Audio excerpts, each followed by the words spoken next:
This episode of Sugar Coated Murder is brought to you by the Prickly Polka Dot Boutique. Hey, Sugar, you know how I love a fun shopping experience. Yes, I do, and I have a feeling you're going to tell me about another one. I have a new favorite. Tell me more. It's a cute boutique called the Prickly Polka Dot. The store is in Stillwater, Minnesota. They have a stress-free shopping experience with so many ways to pay. You can use Venmo, PayPal, Apple Pay, Google Pay, and credit cards. They even offer payment plans through Afterpay and Sezzle. Ooh, how do I find them? Well, you can shop directly at the store if you're in Minnesota, or you can find them online, on Facebook, on Instagram. You can even download their app for iOS or Android. They ship nationwide, and along with their unique, colorful styles, they even customize graphic tees. So you're saying if I go to pricklypolkadot.com, I too can have a fun and fabulous shopping experience? That's what I'm saying. Oh my gosh, I gotta go. See you at the Prickly Polka Dot Boutique. Hello everyone in podcast listening land. I'm Karen Devaney. And I'm Ann Varner. And we're sisters. Welcome to Sugar Coated Murder, where we'll discuss and probably inappropriately laugh about and comment on. Yep, one of our favorite subjects. Murder. Oh, and we love to bake. And why not combine our two favorite subjects? Baking and killers.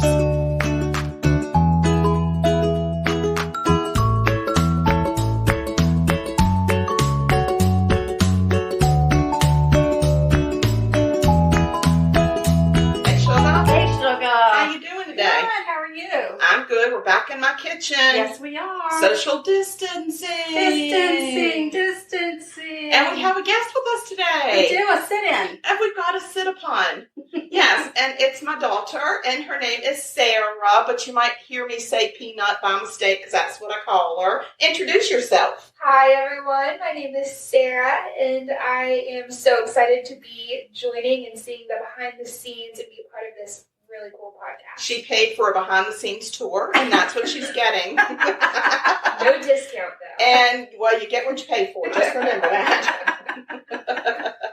All right, so I'm in your kitchen. So Yeah. I don't frequent your kitchen for cooking. So Me neither. So I might bumble around a bit, but I decided today that we would go ahead and make ourselves some brownies. And I got the recipe off the back of the cocoa containers. I love that, yeah. So it's like It's the real brownie. Yeah. And it's really easy. It's just sugar, butter, eggs, vanilla, flour. I use the Nestle Toll House baking cocoa. Okay. But I suppose you could use Hershey's if you wanted to. Baking powder, a little bit of salt. And if you want, you can add nuts. I don't prefer a nut in my brownie. I don't like a nut in my brownie. There's just, nuts have a place, and they're just places that you shouldn't get a nut. And that's, I think it's a brownie. I'm not a nut person in a brownie. Well, you are a nut. Well, that's been established long before today. Indeed. And also, I wanted to point out that some of the background noises are because I have my porch door open, so occasionally we'll hear a motorcycle go by or a truck backing up. And we also have another dog with us today. So Leroy Brown's having a play date today with Miss Sully. So we could possibly hear from her by the end of all this. Indeed. I don't know. So while you are baking up some brownies, I am going to dish out a murder. All right, I'm excited. Let's hear it. Okay. This murder is about Sarah Dixon. It happens in Alamance County, North Carolina. And specifically the town, I think, was called Graham, North Carolina. It's somewhere near Burlington, I think. Okay, all right. I think. It's back in 2007 in November. All right.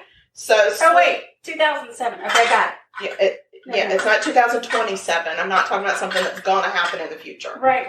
Yeah. Right. I didn't know, because, these are really crazy times with the virus and everything, and it could be time travel that you've discovered, and I just don't know. Well, I think I have discovered it, but I'm not willing to talk about it yet. Oh, okay. All right. So let's hear it. Murder. Right. Sarah Dixon. She is 68 years old. She's very sweet. She's beloved by her neighbors and her kin.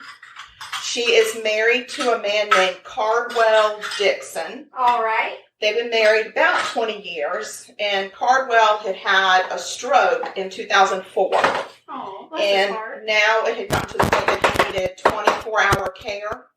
So she was having to put him in an around-the-clock facility.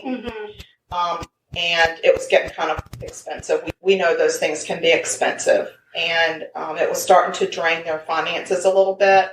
So she actually had a third-party curator that was helping her sell off some assets that would help go towards his care. Oh, all right. Yeah. Well, that's nice. Yeah, you got to make some hard choices. I get it. Take care of your people. So Cardwell had 2 biological sons, and one was Dennis and the other one was Alan. And, of course, they were from a previous marriage. So Dennis and Sarah were having some disagreements over the care of Cardwell. Oh no. Right. Because she had been selling off some assets to try to help pay for his care, Dennis and his brother stood to inherit all of their dad's property and assets. So coming into the marriage, upon his death, he had bequeathed to his 2 sons all of his stuff, which happens. Usually you set up, your second wife with some funding to get her through life, but then, what you've acquired before the marriage normally goes to your offspring of the previous marriage. Right. So that's what happened, and Dennis was having a little bit of heartburn because Sarah was having to sell off some of Cardwell's assets. To take care of his dad. I'm just saying he was not happy that this money was going to care for his father. Well, Dennis is on my list. Yeah, he's on my list. And so he felt like that Sarah was misusing her ability to be able to sell off stuff, but her lifestyle had not changed. Right. It's not like she had gone out and bought a car and then thrown some money to his care. It really was going towards his care. Okay. So she was on the up and up. She was on the up and up. Dennis knew his dad was in pretty bad shape and would probably never recover from this. And so his frustration was, why does he have to be in this Cadillac facility if we know he's never going to recover? Oh, well, we need to just sign him right out. He's a real sweetheart, that one. Yeah. So November 28th, 2007, Sarah is home alone, of course, and she retires to bed for the evening, and she never wakes up. After a couple of days, her neighbors haven't seen a whole lot of activity around her house, which is she's usually in and out, back and forth to see her husband at the facility, and they don't see any signs of any activity, so they call the sheriff's department and ask for a welfare check. Right. So they show up, and they find Sarah in her bed, blanket over her, just like she's sleeping, except she's got a massive hole in her head from a gunshot. Oh, dang. That's so, yes. That's it's so sad bad. Because, she never knew it was coming. She's facing the wall. She is, covered up, and her slippers are right next to the bed, right where she stepped out of them. Her house was immaculate. They said they could even see all of the vacuum cleaner marks in every room where she ran the vacuum. It was immaculate. So she's, goes to bed and retires for the evening, and then kaboom, somebody sneaks in and shoots her in the head, and she never knows it. Oh my God. That's literally she woke up dead. So the question is, who done it? Well, I know. Who could have done it? Who could it be? Who on earth could have done that to poor Sarah? I know. Well, Dennis said, well, I don't think it was. Dennis said it was not him. Of course. No. So he admits to having... I didn't for 1 minute think or suspect it. Dennis, don't even, you don't even have to say that, because we all know it cannot be You're you. Good. Yeah. So he admits to having some angry exchanges with his stepmother, and he even admits to writing her some accusatory emails, but he was able to provide a verifiable alibi, and they could find no ties to the crime scene. Right. So now the question stands, who done it? So it turns out Dennis did not hold back when he talked about how he was frustrated with his stepmother. He that he would gladly pay $5,000 for someone to smoke her ass. Oh no, Dennis. Not the sharpest tool in the shed. That's horrible. It's horrible just to say that out loud. Yeah. But to say it out loud and you don't care who hears you, and to multiple people. Hello, Wow. you're an evil asshole. What a dirtbag. Yes. So naturally, he and a couple of his buddies were working on one of his cars one day. He got their attention because he kept talking about how she was such an evil person, and that he didn't understand why she was going through and she was selling off his inheritance to take care of his dad, and his dad didn't need that kind of treatment. And, and somebody said, well, how is she holding up? And he was like, I just wish she was dead. I wish somebody would just smoke her ass. Oh my gosh. Yeah. So this actually got the attention of his friends that he was working on the car with. And one of those friends was named Thomas Clay Friday. Oh, Tommy Friday. Tommy Friday. Yeah. And so according to their other buddy that was there, Friday was really listening with a lot of intensity and kept saying, I could buy a lot of things with $5,000. Oh, no. So then he started listing all the things he thought he could buy. Like if he had $5,000, he'd go out and buy a jet ski, and he'd buy this and he'd buy that. Can you buy a this and a that and a jet ski with $5,000? You can't get too much. First of all, I'm saying we're not dealing with the creme de la creme of society here. Okay? I'm just going to tell you that some people just don't have good math skills. Right. And they see more than 1 0 behind a number and they think, that's it, I got it all. Right. They don't know. So the other guy just was like, I just kept my mouth shut. But then when little Sarah, that very night, was murdered. Oh, no. They acted quick. They didn't Didn't waste any sleep on time. Yeah. It kind of caught his attention too. And he was like, ruh-roh. So when they go to Dennis and talk about Dennis's alibi and what did you do that day, he talks about how he worked on his car with his two friends. Right. Well, what are those friends' names? Well, it's this guy and that guy. So they go talk to Saturday and Sunday. And Friday and Wednesday.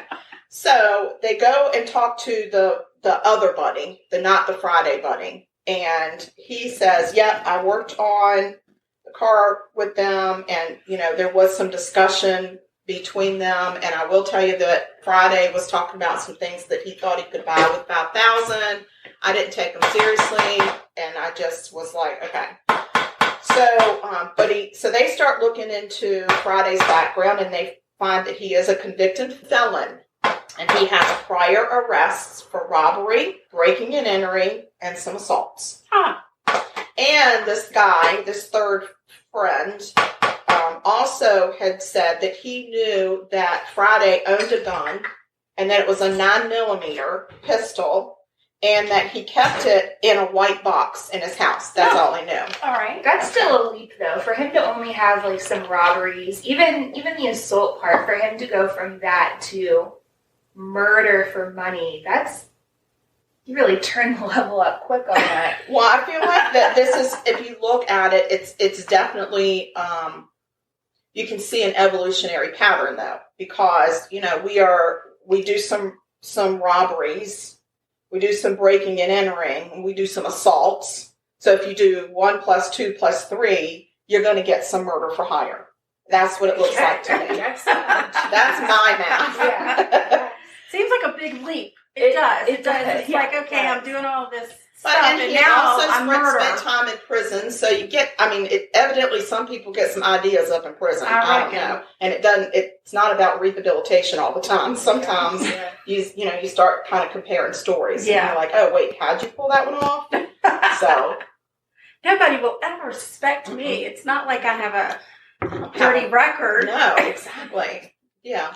And I'll just keep this illegal 9mm with me just in case, even though I'm a convicted felon and I'm not supposed to have it. Right. But as long as it's in a white box, nobody will ever know. Lots of clear thinking. Yes. So investigators take Friday's phone from him, and they said, we're going to go through and look at some of your phone records. And what they found is there were calls between Dennis, the stepson, and Friday, 13 times between the time that they left from working on the cars together to right up to the murder. 13 times. I'm sure they were making plans. They were just making plans for the night. Nope.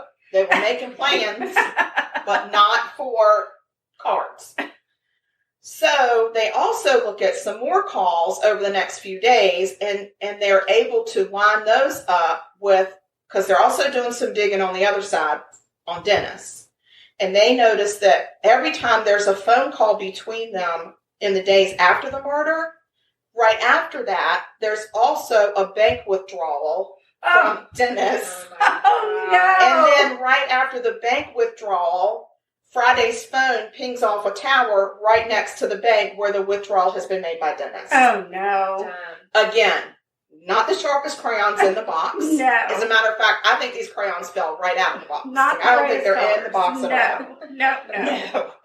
So, arrest warrants are issued for Dennis Dixon and this Tommy Friday. And immediately Dennis Dixon lawyers up.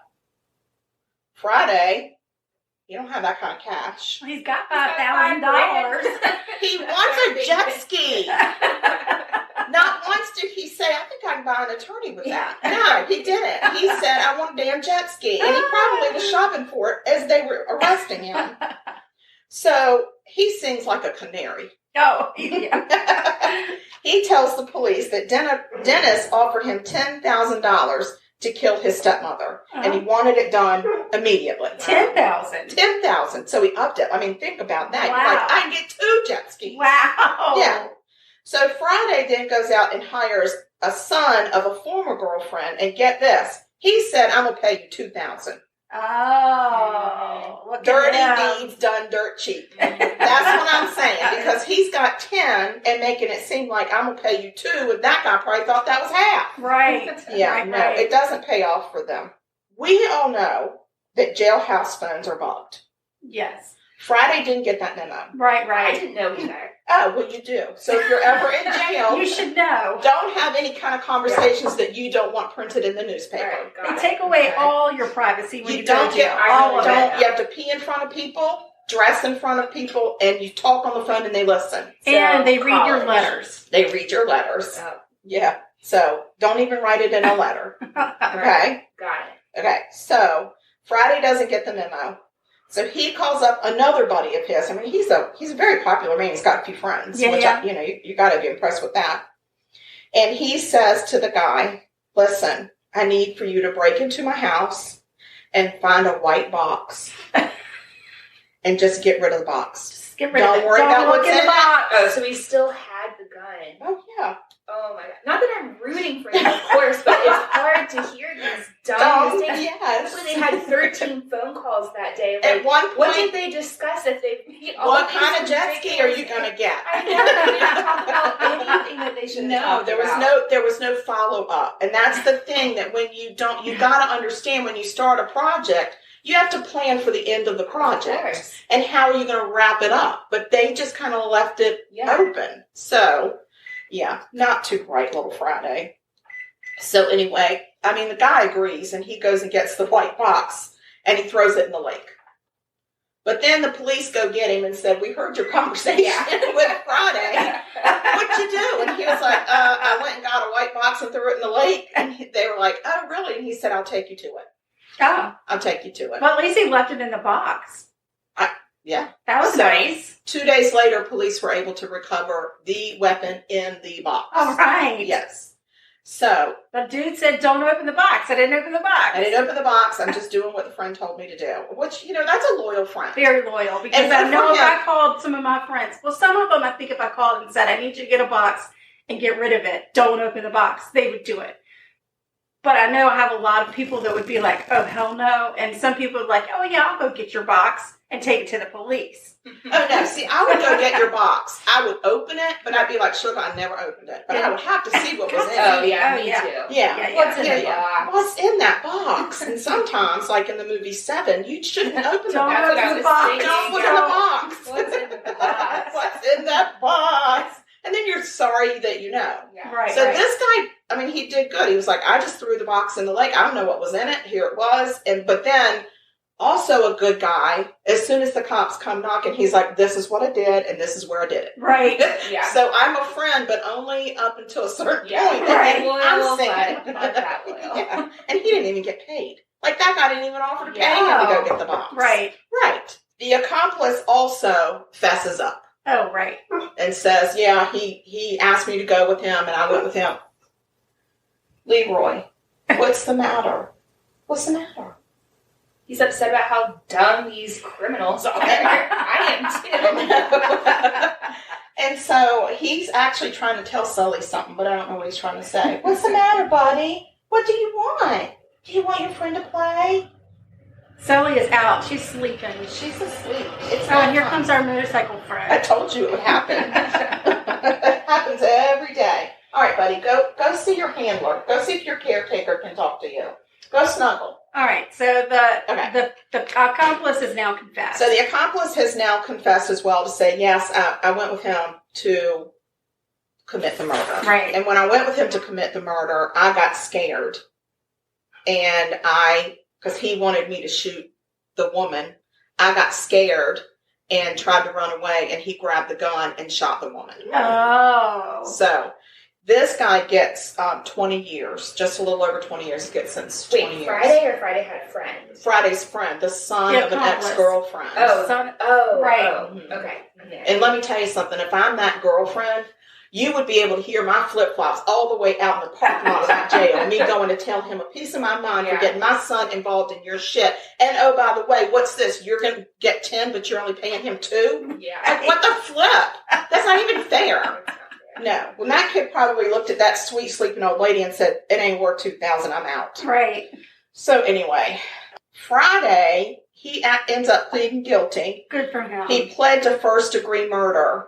So he got life with no parole. Okay. Okay, so he avoids the death penalty, which seems to be what most people do these days. They do, and I had this discussion earlier with you all today. After seeing some of these jailhouse documentaries, Right. that's a hellish way to live. Yeah. And it really takes about 20 years off of your lifespan automatically just going into jail. Makes sense. Yeah. So a lot of people would prefer actually to be on death row because supposedly you get treated a little bit better, you get better meals, better medical care. It's a little bit elevated care because they want to make sure you make it to your execution. But you're in total isolation. If you're on death row, but you don't run the risk of some guy shanking you or you get 1 trying hour. to break you in the butt when you're trying to shower. Very true. Very true. Sorry, dear. Sorry, my little darling. Very so true. Dennis goes on trial, and of course he tries to say I didn't have anything to do with it. This, I didn't like my stepmother, but I would never kill her. Nobody's buying this story, and he gets convicted. He gets convicted of first-degree murder, conspiracy to commit murder, and burglary in the first degree. Right. So Like, you they broke threw- in, you planned it, and you did it. Yeah, and he wasn't even there. But because he paid people to do it, they did it on his behalf, so you can be held responsible for that. I thought Dennis was there. Dennis didn't go there. He had no ties to the crime scene at all. This is Dennis. Oh, it's Friday. Friday's Friday. the one that pulled the trigger. Friday went Sorry, on I'm Saturday getting them all. I'm getting with them all. Monday to shoot the lady. Dennis is the mastermind. Right. He's the stepson Okay. of Right. Sarah Dixon, Yeah. who doesn't want his daddy's money to go to care for his daddy. And now where's his money? Yeah, and in the process of all of this, his dad passed away. Right. And now Right. who has the money? I'm going to tell you who has the money in just a minute. Okay. Okay?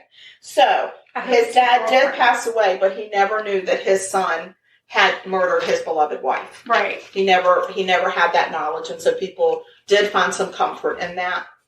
But, dun, dun, dun, here's the best part of the story. All right. Let's hear it. Sarah Dixon also had a son from a previous marriage. Oh. His name, James Neese. Mm-hmm. He brought a wrongful death suit against Dixon and his 2 accomplices in civil court. Oh, that was smart. He doesn't say, I want this much money, X number of money. He said, I want people to hear my story in court, and I want you to tell me what you think I deserve or my mother's estate deserves. And so it's him, and I think he's got maybe a brother or a sister, and there's a grandchild and a great-grandchild that are, would be Part of the estate.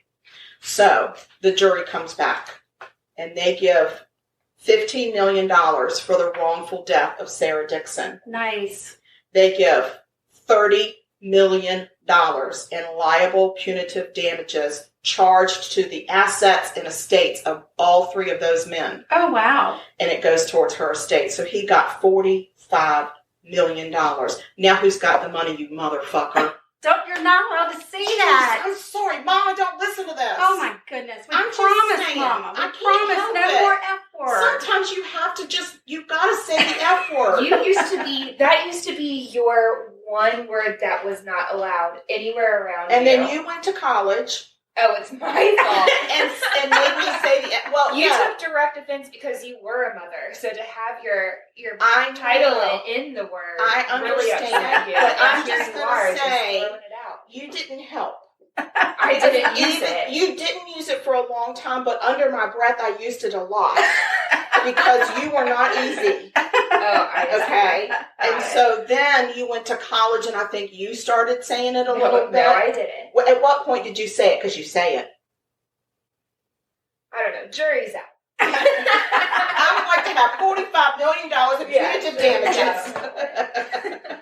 Anyway, he don't have the money. No, he doesn't have the money. And what's really sad is he screwed his brother out of getting his money. Yeah, exactly. Well, you know what? There's no way that his brother didn't hear him say terrible things. I don't think his brother Sarah. even lived in that town.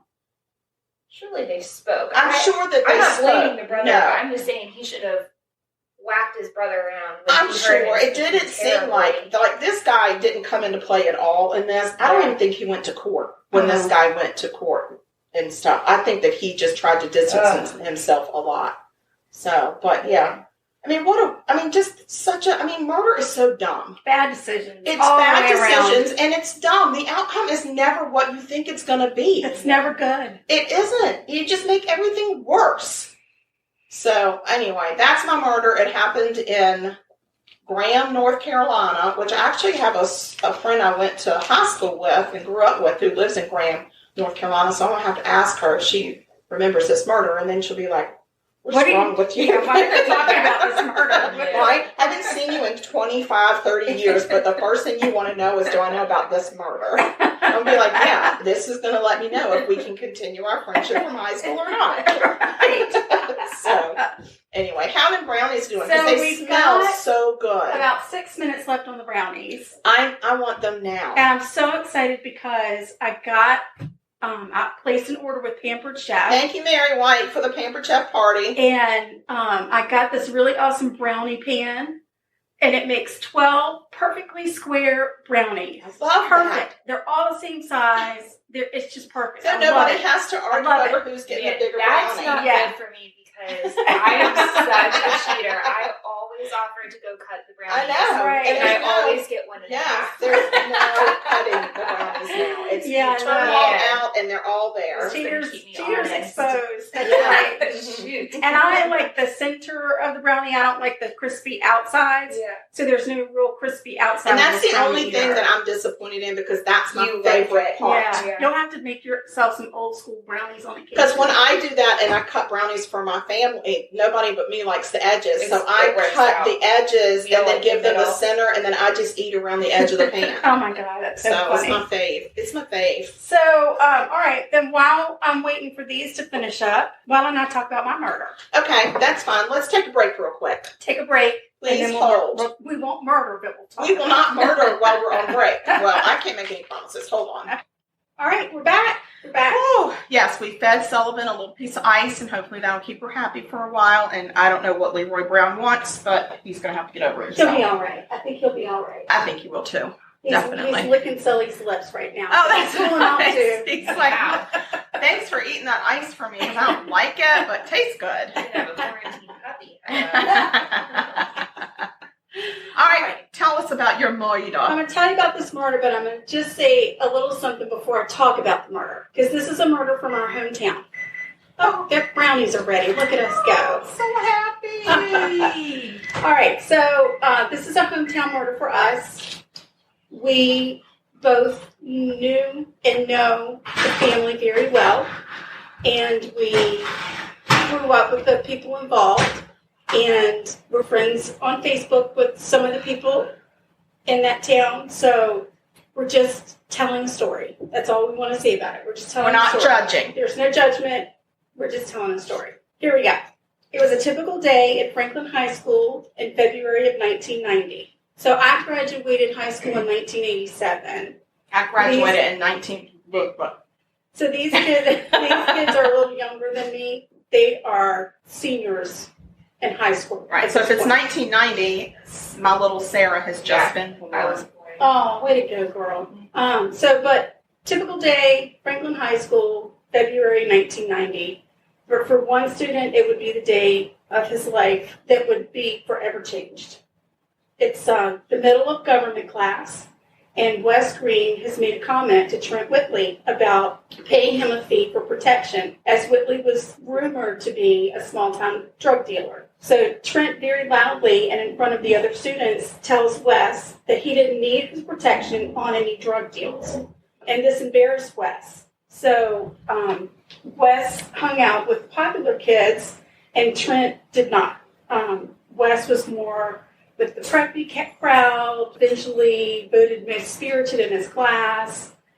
And Trent was more hunting, fishing, that type of person. Like the outdoors guy, not necessarily the jock person, but right. Like the... But for Wes, having someone outside of his circle of friends call him out was the ultimate insult. He just... high schoolers and their feelings. Right. So very sensitive. Wes let his embarrassment fester and grow, and the embarrassment quickly turned to anger. Wes confided in his best friend, Mike Jervey, and the two hatched a plan to teach Trent and anyone else who might think to call him out whether or not they would embarrass Wes again. So on Friday, February the 23rd of 1990, Trent's hanging out his house, just typical Friday, gets home from school. He hops in his car and he heads out, and he goes to his friend Mark's house. And they hang out for a while. They talk about a bunch of parties that are happening, and Trent's like, yeah, I'm going to go check out some of them. And then he decides he's going to head out, but he leaves Mark's house alone. Trent never showed up to any parties, and he never showed up at home. The next day, his car was found across the street from his house at the town park with the keys still in the ignition. Now, when you think about a park, I know we all kind of think about a park, and there's probably a pond and some walking paths, maybe some walking paths, and right, playground equipment. Right. That's not this park. This park is literally a piece of square land. I think it might have been 1 square acre, honestly. And it was at the end of 2 roads where one road merged into the other road. On one end of the park was a big statue of, I don't remember what. It was a soldier. I fell off that statue when I was little and knocked myself out, got myself a concussion. I also fell off that statue, but I don't think I knocked myself out. On the other side of the park was a big water fountain. Yes. And a Christmas tree. Yes, because we used to go to the Christmas tree lighting every year, and I got my picture taken in the newspaper of me and a bunch of friends when we were little playing in that fountain. Yes, yeah. I was quite the newspaper star back in my very, very young days. Right, well. Before anybody knew what kind of personality I had. Yes. So, and then I think maybe there were a few benches on the outside perimeter. Like cement benches. Right. Mm-hmm. You didn't often see a lot of people in that park. No. And if I don't think you could fit that many people in that park. And if you wanted to go to the park, you had to, if you drove, you had to parallel park. Because there was not a parking lot. No. This was a, ride your bike. That's and what we sit did. on the ground type of situation. Yeah. Yeah. Wasn't a great. There were bees in that park because when you were a toddler, you stepped on a yellow jacket and got stung on the bottom of your little bare foot. I did. I really did. And I was like, way to get all the attention. All right. So the Whitley's house faced that park. I remember it well because they lived next door to a family that I babysat for. So.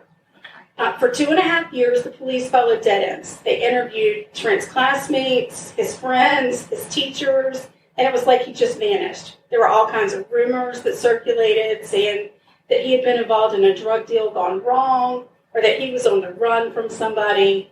But for 2.5 years, nobody had anything to say. I remember hearing a rumor that he had gone to Virginia Beach to make some big drug deal and pissed off some big drug dealer.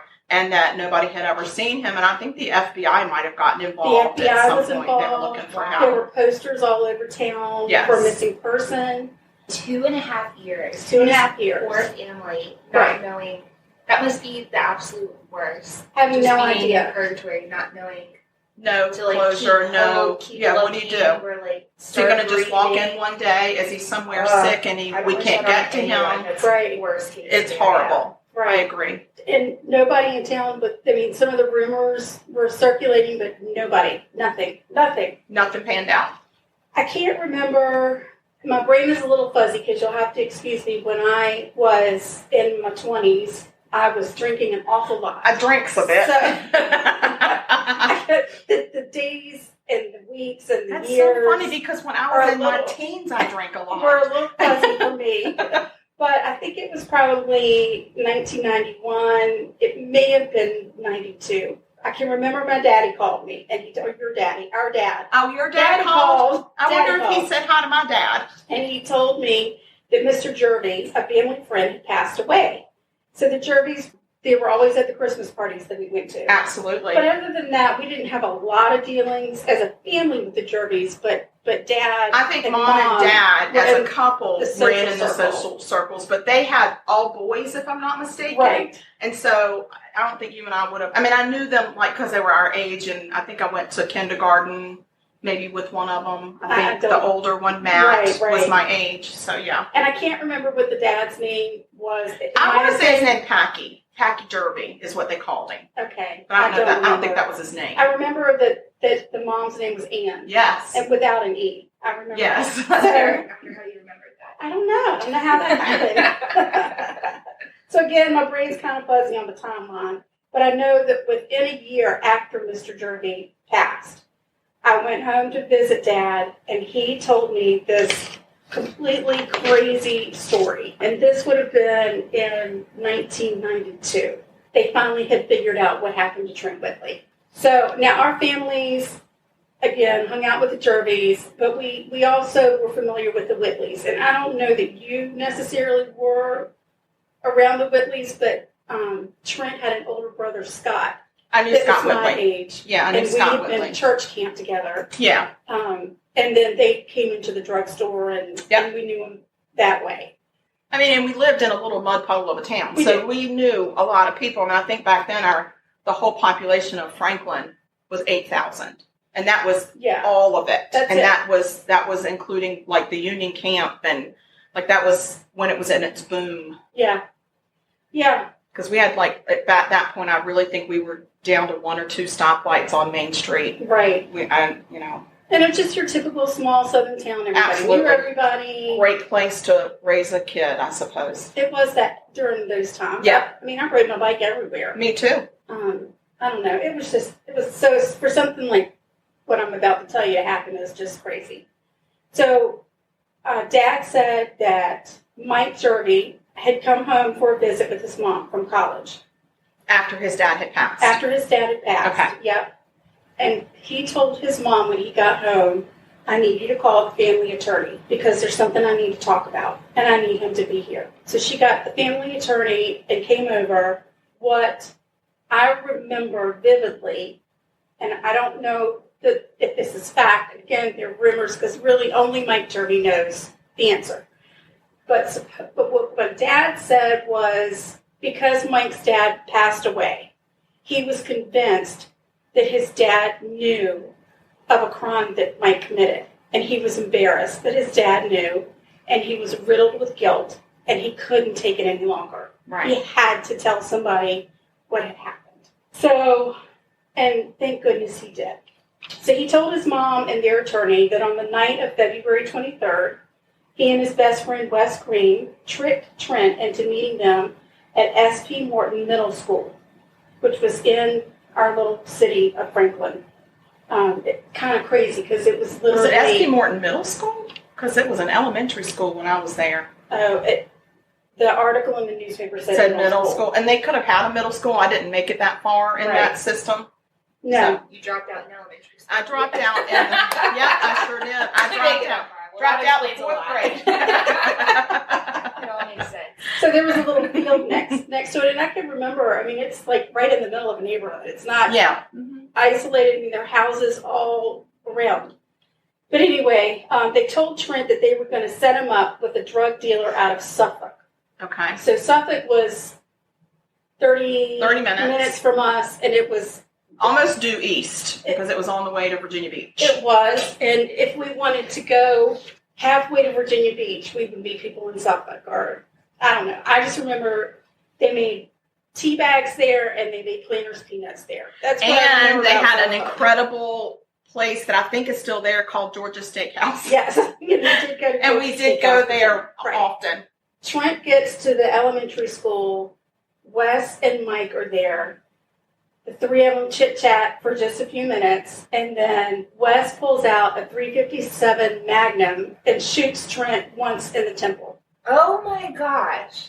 I knew that there was a murder, but I You didn't know this was it. I thought, deep down, I thought that this was, they were just going to scare him. And it went wrong. Like, I did not see this coming. Right. Okay, sorry. And I had heard that they made him kneel down and executed him. Oh my gosh. And here, before hearing that, I was really feeling some compassion. Like, I remember when I was in high school, you're in a whole different planet as far as your emotions go. And reality, what's reality and what's important. Like, you're just stuck in this fishbowl, and like the smallest little thing rocks your entire and it world. ripples through your peer group. Yes. And it's so dramatic, and so it doesn't dramatic. die down. The emotions and it that festers. you feel Yes. are like always at a 10 all the time. They're So I was feeling compassionate. yeah. Like, man, that could have happened to me. Like, I was a hothead all the time. You definitely were a And hothead. I You really had a didn't like story. people embarrassing me. And Nope. so here I was feeling compassion, like,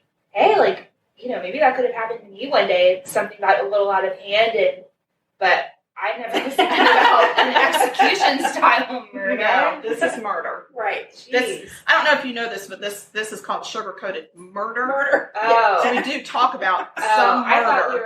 were on, like, sugar-coated assault. Sugar-coated. This went a little south. I signed up for the wrong episode. All right, so Trent has been shot.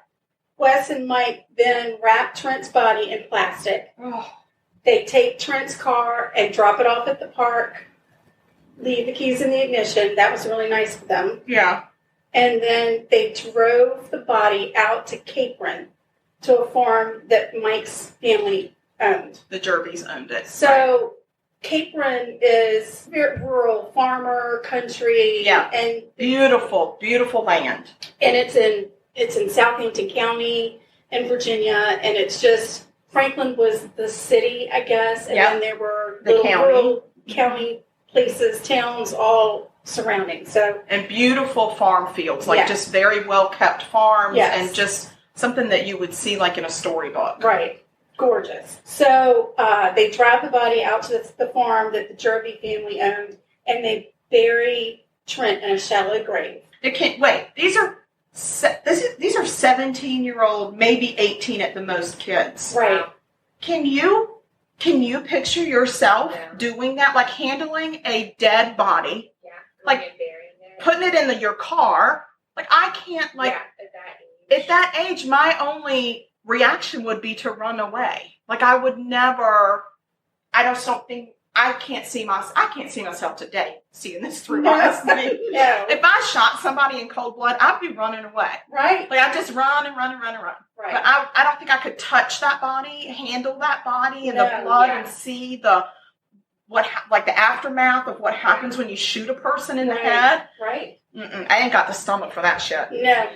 So the next day, Wes and Mike go back to the shallow grave, unbury Trent, get his wallet, take the money from his wallet, bury him again. What? Yeah. Why did they need the money? How much money? $20? I don't know. It didn't say how much money it was. I mean, he thought he was meeting a drug dealer, so he might have had maybe 100, 200. I don't know. Maybe even if it was 500, is it worth digging up that body? Well, listen, we're not talking about two kids that come from poor families. No, the Jervys. I'm not so sure that the Greens were an affluent necessarily were family. an affluent family. I believe that Wes's mother was a single mom raising him, and I don't know that they were affluent, but Wes certainly was They lived in a nice privileged enough to home. live in a nice home and Yeah. have a good family. Well, do you think maybe they just took the wallet so the body wouldn't have an ID on it? They only took the They money. just took and the they money. put the Reburied wallet. it with the wallet. Yeah. Well, I tried to give them Another one. Another trying to give you the benefit of the doubt. All right, I'm done fighting with that. Right. So then they remember that they had left Trent's glasses and hat at the middle school. So then they drive back to the school, they get the hat and the glasses, and they dispose of them. And then they basically just continued on with their life. Oh, my God. Wes graduated high school and attended the Virginia Military Institute, where he excelled. He was even supposed to be in the color guard, starting his third year at VMI, which is a prestigious honor bestowed only to 6 out of 300 or so cadets. Wow. So he really, really did well there. Wonder if he was a marksman. I mean, I'm just asking. Perhaps. Okay, seems like he was a natural. Right. Mike graduated, and he went off to the University of Georgia in the fall of 1990. Then he withdrew for a year, and I'm guessing Probably that might have been when his dad died. Or got real sick. Right. And then he re-enrolled and went back in 92. To Georgia? Yeah. Okay. So, and now, just remember, Franklin is small. Less than 9,000 folks were living there at the time. You have to wonder to yourself, how does something like this happen and nobody else knows? Nobody else knows anything. And nobody's talking. So here comes the code of silence. At the trial, there was evidence submitted that confirmed many people close to Wes and Mike knew what happened to Trent. Are you serious? Friends and teachers. Teachers knew? But they were too scared to come forward. People knew that I'm Wes... just telling you, I have chills all over my body. People knew that Wes had stolen a gun from a local dentist when he was dating the dentist's daughter because he carried it with him everywhere he went. And he bragged about it. He even confided in fellow cadets that he had killed somebody, but he said it was in self-defense. And nobody, not one. Now, I'm just going to say, if I'm in person. college and I don't know this kid from anywhere, I'm going to probably think he's just shooting off his mouth. Yeah. But when I'm in high school and I knew the guy that went missing, and then I knew that my classmates had murdered this guy, I don't know how I would have just kept that quiet. Yeah. I don't know. Shame on everyone that knew. I don't care about any code of silence. I know I didn't No. grow up in a small town, but for adults to have known and not said anything is Despicable. just as despicable, in my opinion, as the actual crime itself. I think so. I feel that way because I look at it from the side of that mom Yeah. who lost that Yeah, kid that's what I'm thinking. that went for 2.5 years Yeah. and didn't And know she's sitting here, where I bet she these was, people and were at she the watched funeral. she watched his friends graduate and Yeah. go on with their life. Yeah. And these people she's knew. got this hole in her life. Yeah. And people around her knew. They freaking knew. It's They looked disgusting. me in the eye. They knew. Yeah. Like, that just drives a stake through your heart. Seriously. So I have They a hard didn't time have even those. remember. But here's the thing. Oh, they didn't have a funeral. She couldn't bury him. They didn't even have a funeral for 2.5 years because she didn't know if her son was dead or alive. That poor woman. Right. So it wasn't until after Mike took investigators to the family farm and showed them where he and Wes had buried Trent that Mrs. Whitley even knew what happened to her son. He was 17 years, 17. The day after Mike confessed, Wes returned. He had been hanging out in the Outer Banks in Nag's Head, and he came home after a week-long trip and was arrested. And then police went and searched his house, and lo and behold, they found the murder weapon. Oh, my God. Here's the part that maybe gives me a bit of a stomachache. Oh, I'm not ready. I had a stomachache the whole I time. know. I'm sweating. I feel like I'm right back in that town right now. Seriously. It's just, it really is hurting my heart. Right. All right, let's hear it. So even after the confession and finding the murder weapon, the prosecutor felt that he had a weak case, so he opted for plea deals. Both Wes and Mike had been charged with capital murder, so they could have gotten the death penalty. Absolutely. But for whatever reason, the prosecutor felt like he didn't have enough of a case to convict them. Well, let's just stop for a minute, and I'm going to ask you, where was this trial held? In the county, Southampton County, Mr. Grizzard was the prosecutor. So Wes Green, who was 20 at the time of sentencing, received life in prison plus 62 years on charges of capital murder, robbery, and use of a firearm. Mike was 21 at the time of sentencing. he pled guilty to first-degree murder and a firearms violation and was given a 30-year sentence. Wes was going to be serving 25 years of this, and then he was going to be eligible for parole. It wasn't life without parole. Right. It was just life. Mike was eligible for parole after 6 years, and I won't say anything about that. Only that Mike is out of prison, and currently he lives in Franklin. I do not know what Wes's status is. It's been 28 years. You haven't been able to see if he's a prisoner in the court system. I mean, I guess I could have really gone in for a deep dive to see, but I didn't. And none of the people that knew about the murder and didn't come forward were charged for anything because, according to the prosecutors, it's not against the law to withhold that information. Excuse me? I thought we had a Good Samaritan law. They do on Seinfeld. Yeah. Well, when did the Good Samaritan law come into play? Do we know? I don't know. Why don't you look it up? Ask Google. So anyway, I know that we have a lot of people. It's probably a sensitive subject. And I'm sure this is going to bring a little bit of controversy. And, you know, we have a lot of friends that still live in that town that probably have some strong opinions about it. I'm sure. Well, let's hear them. I would love to hear. I would love to hear their opinions. Call us, write us, email us. Our email is murder.sugarcoated@gmail.com. We would love to hear from you if you've got a whole nother opinion and take on this let's hear the situation. You got something to say? Yeah, we'd love to hear it. We'd love to have a discussion. I'm willing to discuss it and debate it right on this podcast because I'd like to hear. I guess my thing that really upsets me the most is that he coming back into that community and living in that town close to the family of Trent just has to be awful. Can you imagine, for the Whitleys, like, running into them after their 6th year?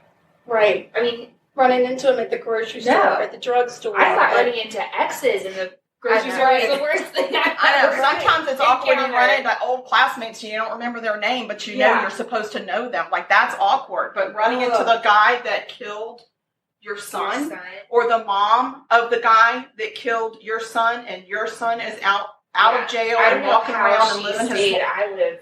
I would have had to leave that town. I'm pretty sure I'd have to leave the country. Yeah. I don't even know how you pick up and go on as a mom. As a mom. And she had 3 other children. She did, and so she had to live for those kids. But imagine those kids. Trent was the baby. But imagine those kids, though. I know. I know. I mean, I know. I know. I don't know. I'm very hard. conflicted about it. It's very conflicting because we knew these families, and we certainly knew the Jervys. I knew the Jervys a lot better than I knew the Whitleys, and they were very respected. And I mean, my God, their dad was such a great guy, and their mom. I mean, they were raised to be very respectful Southern men. I mean, that's the way they were raised, and I'm sure, as the parent of a kid that made this decision, it has to be devastating. It blows a hole in your whole life. And yes, as a mom, you want to save your child. That's your instinct. And you don't stop loving them. You never stop loving them. Absolutely. And I also wholeheartedly believe that as teenagers especially, we make some really irrational decisions. We take action where action is not needed, or we take action that is 100 times more of the reaction is 100 times bigger than the actual incident that you're reacting to. Right. And we make mistakes. We all act out of whatever, passion, fear, anger. But for us, it was like, okay, you've pissed us off. We're going to bake you brownies with X-Lax in it and leave them by your door. Yeah. You know, it was that type of thing. And never, ever, no matter how much I despised some people and how much they picked on me or I picked on them, it never crossed my mind to erase them from the face of the earth. Right. And that's what gets me. And I know that our God is a forgiving God, and we are supposed to be forgiving people. And so hopefully wherever these two men are, that they have given their life to the Lord and that they have asked for his forgiveness and that they spend every day of their life making up for what they did. Right. And then if that's the case, I'm good. Right. You gotta, at some point, you gotta draw a line. Right, because when it comes down to it, it's not our place to judge. That's not our role. That's not what God intended from us. And according to the court, but I'll they tell paid you, their dues. it's real hard not to be judgy. It is very really difficult, hard, especially when you know them and you know the way they were raised and you know the town that we came from. Right. It didn't match up. It just didn't match up. And then you look at the pain that mother and those siblings of this kid went through. I mean, not just changed the mom. their life forever. It's aunts and uncles and cousins and grandparents. Right. There's a ripple effect. Effect that goes through generations. Absolutely. So I have a little update on Good Samaritan. Okay, let's hear it. Also known as bystander law. So each state has their own, but they all vary from jurisdiction to jurisdiction. So they're all a little different. Some of them protect the rescuers who aided a victim. And then some of them do incriminate people that don't act like a good human being, basically. But according to what I'm reading, like I said, it varies from state to state how strict it is and like exactly who it's protecting and not protecting. But from what I'm reading, the highest punishment is a $100 fine. Right. So Seinfeld had it a little wrong. Sorry, Mom. I am blown away now. So let's dress eat now. I think these warm chocolate brownies are the answer to this Absolutely. whole entire episode because I'm so stressed out. Give me one. You got, well, first of all, I don't think you paid the extra. Oh, the snack fee. You didn't get the I'm snack just fee. kidding. You get the cafeteria. You all can take a brownie. Take a brownie. Don't you love the shape? I love that they're all like we don't have to fight over which is the biggest big one. stack. So yeah, let's see what's happening Oh here. my God. I love it. Delicious. And the fact that it's still warm and it's just falling apart in my mouth. Amazing. Yeah, well, be sweet. Yes. Don't murder your friends. Don't do that. Don't do it. Don't murder your friends. Stay Mamas. 6 feet apart. Mm-hmm. Follow the quarantine rules and regulations. That helps. That helps too. so Actually, I did important. see a statistic where our crime is so way down right now. Murders are down 25% in our country. That's amazing. And I'm surprised because we're all cooped up with just like one or two people. I saw another statistic. It wasn't a statistic. It was a report from a seismologist and seismologist. I don't like the way they're called. Anyway, I don't want them near me if they're like. The Earth is vibrating less because people are staying at home. Oh, that's so awesome. Pollution's way down. Yeah, look at us. Our carbon footprint is down. Absolutely. I love it. There are some good things coming out, but just don't murder. Don't murder people. Or we will talk about you. And wash your damn hands. Just wash your hands. Wash your hands. And remember, if you kill people, we're will going to talk about you. it. All right, y'all. Bye. Bye.